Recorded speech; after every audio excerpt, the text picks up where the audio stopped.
Hey AJ, we just talked a matter of days ago, and so much can change in that short a period of time.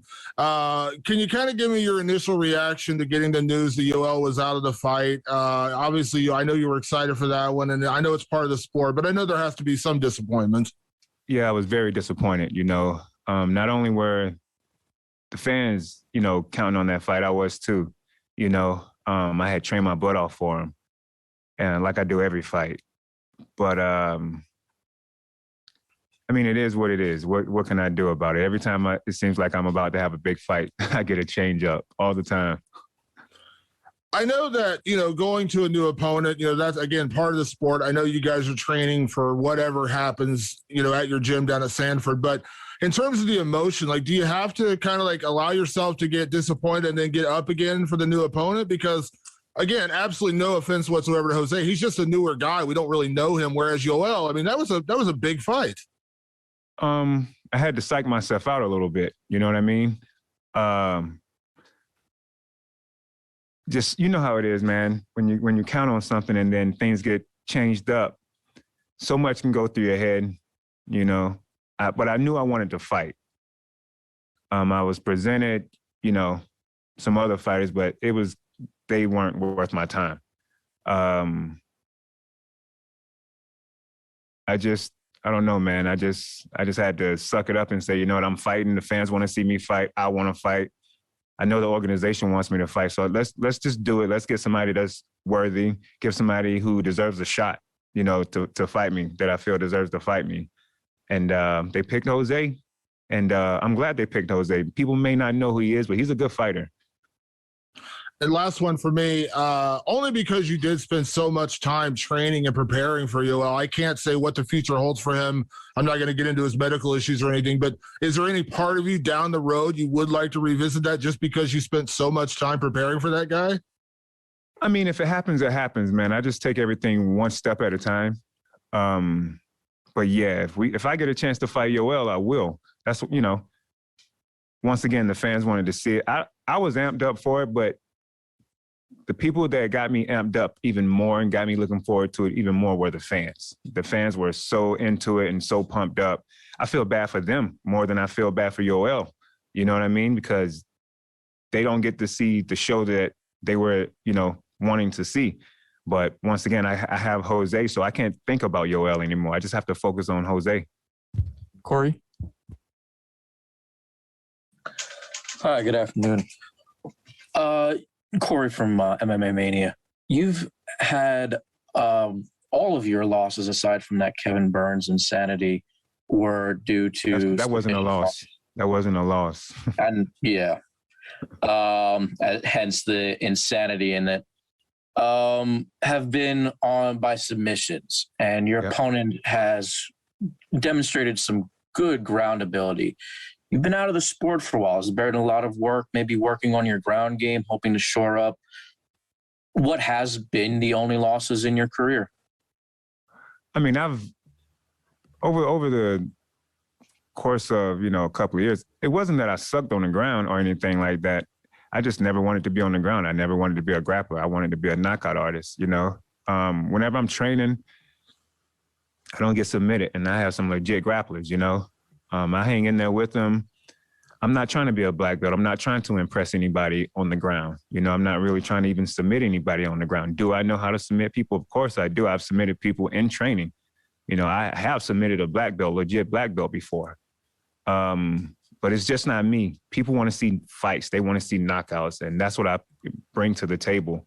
So I'm just going to keep trying to do that. And so many people talk about grappling or whatnot, but you got to be able to take me down, and that's not easy.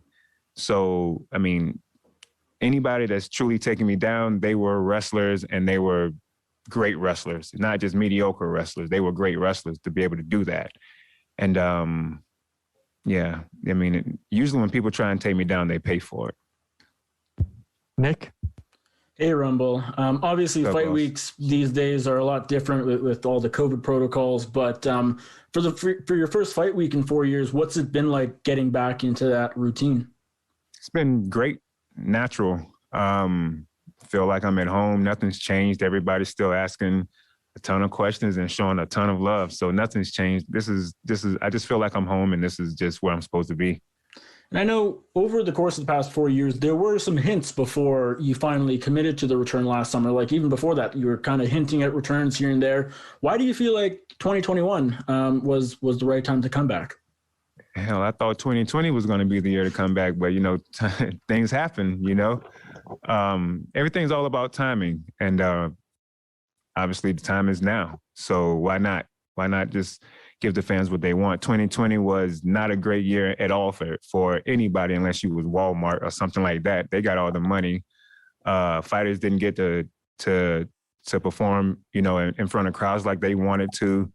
The excitement just wasn't there. It wasn't there for a lot of people in a lot of sports. But 2021 is changing. It's turning around for the better. So why not, man? I feel like this is just, about to be fun. So I want to have take place in it too. I don't want to wait till 2022 to fight. I'd rather do it right now. Donna? Anthony, we talked to Corey Anderson before his fight, and he was pretty adamant that he believes he is a member of the best 205 division in the world. Do you agree with that assessment? Is Bellator's light heavyweight division better than anywhere else? I feel like that 100%. I feel like that 100%. Corey and I have faced the best of the best. You know what I mean? We've been through the ringer. We've, been at the top of the food chain. And we know where we stand compared to everybody else. And I'm not saying anybody else suck. I'm not saying that at all.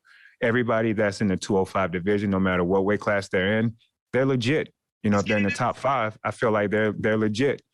But I just feel like we have the best, and I won't deny that. I won't hide it. I'll say it anywhere to anybody.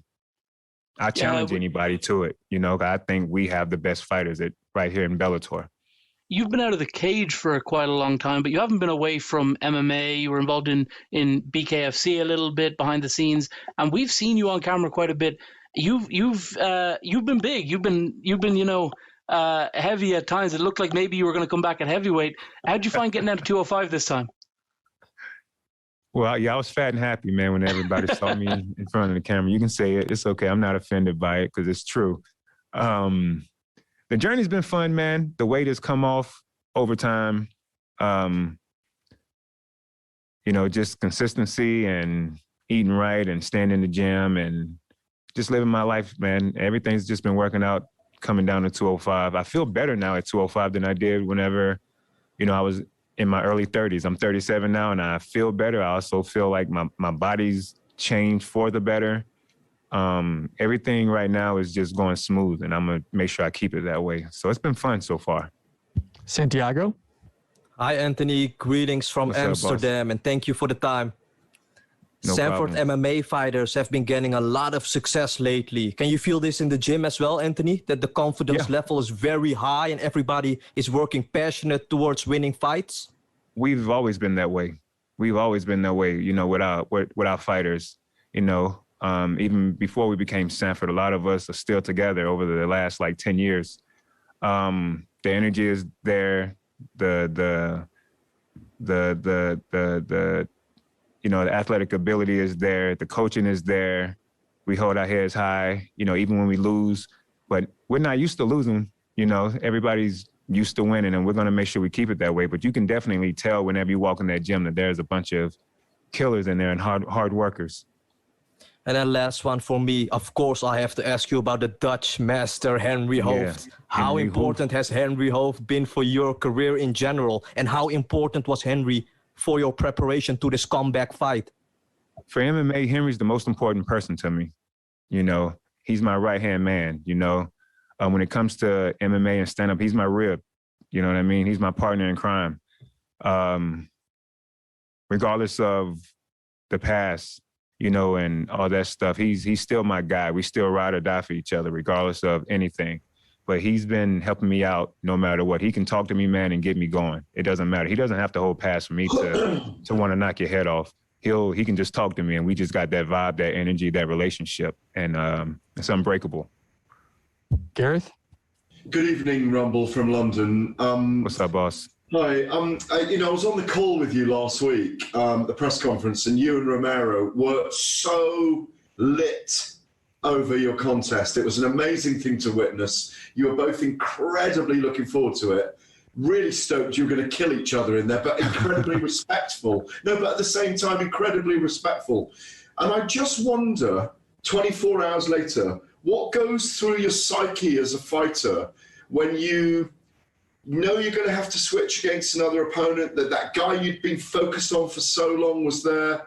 What do you go through in those hours after finding out about that something like that happening? A lot of frustration. You know, when your heart and mind is set on fighting somebody, then it gets switched up. It throws you off track a little bit, but at the end of the day, it's still seek and destroy. You still want to fight. So it only lasted like a day for me, and then I was already over it because I know I'll eventually meet Yoel down the line. But he's in the past. I'm focused on Jose. Talk to us a little bit. I know you've spoken a little bit about Jose. He does carry dangers. He's had a lot of momentum. He's fought a lot recently. How do you go about beating him and hopefully not having to do overtime in this one? I'm not going to tell you my game plan because that's exactly what you just asked. But I just need to win. I just need to do my thing, and I just need to be myself out there and knock some head offs. You know what I'm saying? Knock a head off or whatever, and give the fans what they want. That's all I need to do is just be myself and have some fun. Are you going to be holding the belt in about 3 or 4 months' time? We'll see. We'll see if I get past Jose. I can't even think about the belt right now. Of course, that's one of my goals, but I got somebody in front of me that's trying to hurt me. So I need to focus on him and not the belt. All right, we'll take a couple more here. Dylan. Hey there, Anthony. Appreciate you making some time. No problem. I'm just kind of curious, you're talking about not overlooking your opponent here, but just in terms of which I guess you weight a little bit more than the other, in terms of the lineal belt versus the tournament title itself. I've spoken to certain fighters who've captured both, and it seems like they kind of show love to, the Grand Prix hardware a little bit. Is there a certain title you're eyeballing more out of those two? Oh, I thought the belt was just the belt. I really wasn't thinking if it's a tournament belt and then, a regular championship belt. You know what I'm saying? To me, a belt is a belt, and I'm going to do my best to get it whenever the time is right. Yeah, and Henry Hooft has been discussed in the scrum here, and he was talking about how your style just goes on forever. Can you kind of talk about the longevity that your style provides and everything like that? Man, I just do me. I don't really, you can't really name my style besides beating people up, and knocking people out. I don't, most styles, you have a name for it. I just punch and kick, and if you're in the way and get hit and you get knocked out, that's on you, So I don't really have a style. I just do me. I do what Henry teaches me. I'm not saying I'm technical. I'm not saying I'm doing it textbook the way he teaches me, but I use what he's taught me, and I just mix it up my way and let it be what it is.